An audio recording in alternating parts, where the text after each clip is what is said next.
Hello everyone, how are you doing? Satiel here and welcome back with another quick tutorial. In today's I'm gonna show how to fix Microsoft Store error 0x80073d0a on Windows 10 and Windows 11. The first step is go to the start menu and type Troubleshooter or Troubleshoot Settings and hit enter. Scroll down and select additional troubleshooters, one click. And scroll down and select Windows Store apps and one click. And click on run the troubleshooter. Wait a moment. You receive any possible solution for the diagnostic of the Windows. In this case, my solution specifically in this case is sync in with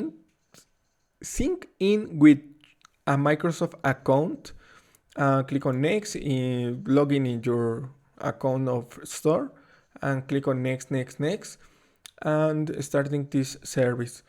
The second step or the second solution is go to the start menu and type W is reset.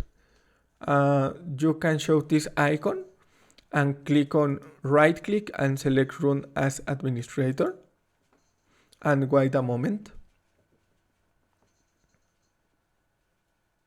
Don't close this window.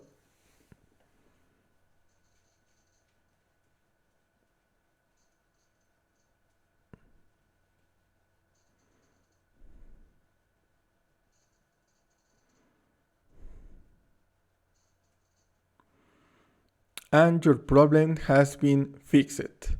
You can try install any application or game and the store works properly.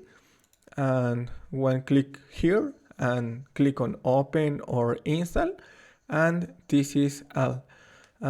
Thanks for watching. Don't forget to subscribe and see you in the next tutorial.